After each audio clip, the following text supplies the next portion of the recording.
പരിശുദ്ധ പരമ ദിവ്യകാരുണ്യമേ, എന്നേരവും ആരാധനയും സ്തുതിയും പുകഴ്ചയും ഉണ്ടായിരിക്കട്ടെ. പരിശുദ്ധ പരമ ദിവ്യകാരുണ്യമേ, എന്നേരവും ആരാധനയും സ്തുതിയും പുകഴ്ചയും ഉണ്ടായിരിക്കട്ടെ. പരിശുദ്ധ പരമ ദിവ്യകാരുണ്യമേ, എന്നേരവും ആരാധനയും സ്തുതിയും പുകഴ്ചയും ഉണ്ടായിരിക്കട്ടെ.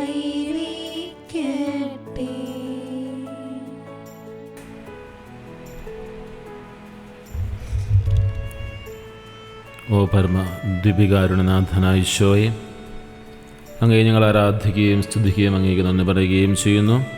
ഈശോയെ നന്ദി, ഈശോയെ ആരാധന, ഈശോയെ സ്തുതി സ്തുതി സ്തുതി.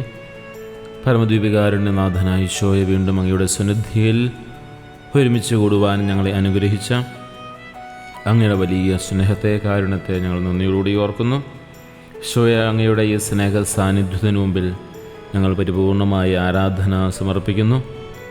അങ്ങ് ഞങ്ങളുടെ കൂടെയുണ്ടെന്ന ഉറപ്പ് ഞങ്ങളുടെ ഹൃദയങ്ങളിൽ നീ ഉറപ്പിക്കണമേ.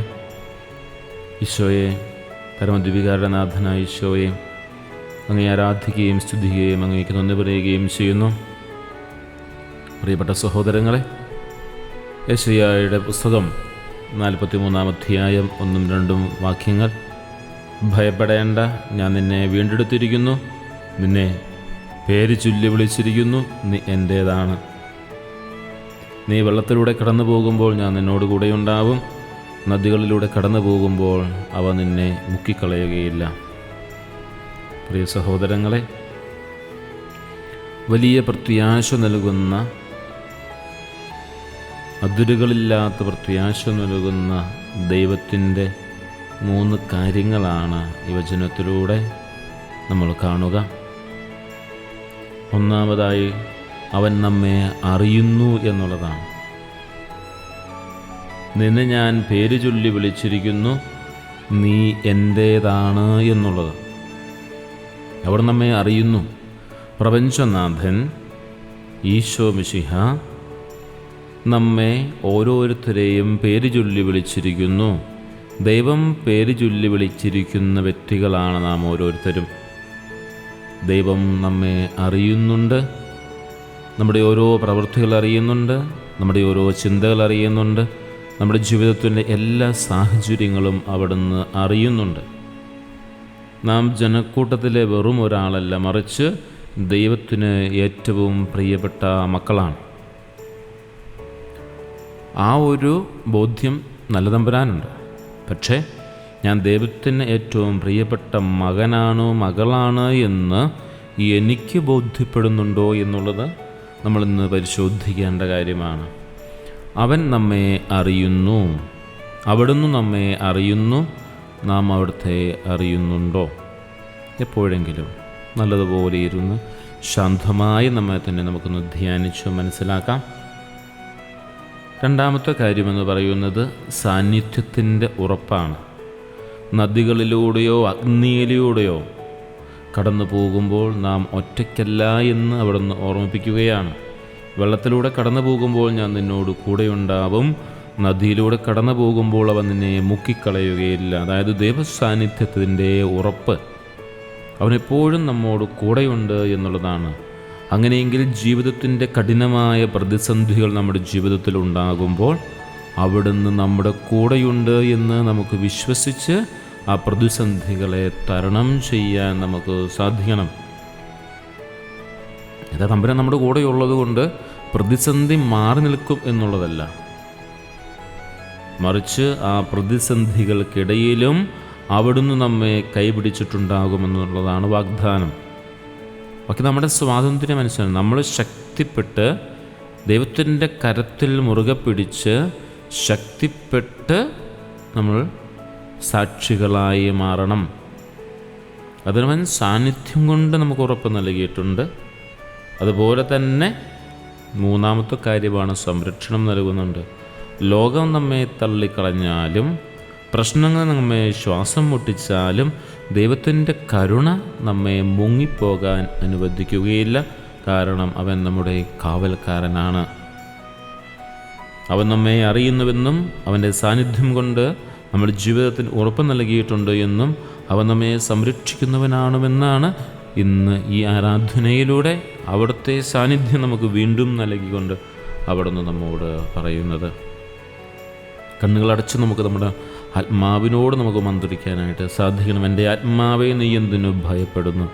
നമുക്ക് വിഷമങ്ങളുണ്ടാകുമ്പോൾ, സങ്കടങ്ങളുണ്ടാകുമ്പോൾ നമ്മുടെ മനസ്സിനോട് തന്നെ ഒന്ന് ശാന്തമായിരുന്നു പറഞ്ഞ്, എൻ്റെ ആത്മാവെ നീ എന്തിനാണ് ഭയപ്പെടുന്നത്? നിന്നെ സൃഷ്ടിച്ച ദൈവം നിൻ്റെ കൂടെയില്ലേ? കൂടെയുണ്ട് എന്ന് നിൻ്റെ മനസ്സിനെ പഠിപ്പിക്കണം.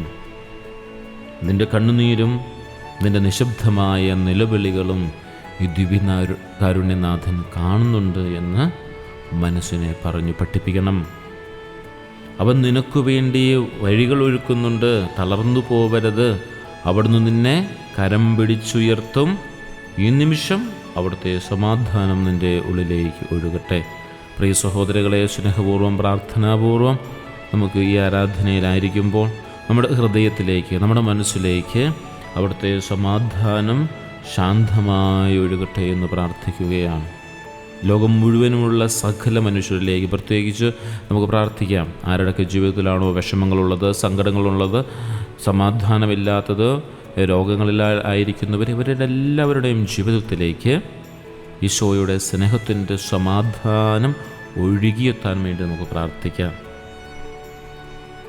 കർത്താവ് അങ്ങ് നൽകിയ പ്രത്യാശയുടെ വചനങ്ങൾക്ക്, ഇന്ന് ഞങ്ങൾക്ക് നൽകിയ പ്രത്യാശയുടെ വചനങ്ങൾക്ക് ഞങ്ങൾ നന്ദി പറയുന്നു. എൻ്റെ ജീവിതത്തിലെ എല്ലാ നദികളെയും എല്ലാ പ്രതിസന്ധികളെയും ഞാൻ അങ്ങയുടെ കാൽക്കൽ സമർപ്പിക്കുകയാണ്. ഈശോയെ, നാളെക്കുറിച്ചുള്ള പേടി എന്നെ അലട്ടുമ്പോൾ അങ്ങയുടെ വാഗ്ദാനങ്ങൾ ഓർക്കാൻ എനിക്ക് കൃപ നൽകണമേ. അങ്ങയുടെ കരങ്ങളിൽ ഞാൻ സുരക്ഷിതനാണെന്ന ബോധ്യത്തോടെ അങ്ങയുടെ സന്നിധിയിൽ നിന്നും ഞാൻ കൃപകൾ സ്വീകരിക്കാനായി ഇതാ അങ്ങയുടെ മുമ്പിൽ ഞാൻ എൻ്റെ ശിരസ് നമിക്കുന്നു. ഈശോയെ സ്തുതി, ഈശോയെ ആരാധന, ഈശോയെ നന്ദി, നന്ദി, നന്ദി, നന്ദി. പരിശുദ്ധ പരമ ദിവ്യകാരുണ്യമേ, എന്നേരവും ആരാധനയും സ്തുതിയും പുകഴ്ചയും ഉണ്ടായിരിക്കട്ടെ. പരിശുദ്ധ പരമ ദിവ്യകാരുണ്യമേ, എന്നേരവും ആരാധനയും സ്തുതിയും പുകഴ്ചയും ഉണ്ടായിരിക്കട്ടെ. പരിശുദ്ധ പരമ ദിവ്യകാരുണ്യമേ, എന്നേരവും ആരാധനയും സ്തുതിയും പുകഴ്ചയും ഉണ്ടായിരിക്കട്ടെ. നമ്മുടെ കർത്താവ് ഈശോ മിശിഹായുടെ കൃപയും പിതാവായ ദൈവത്തിൻ്റെ സ്നേഹവും പരിശുദ്ധാത്മാവിൻ്റെ സുഖവാസവും നാം എല്ലാവരോടും കൂടി ഉണ്ടായിരിക്കട്ടെ, ഇപ്പോഴും എപ്പോഴും എന്നേക്കും. ആമേൻ.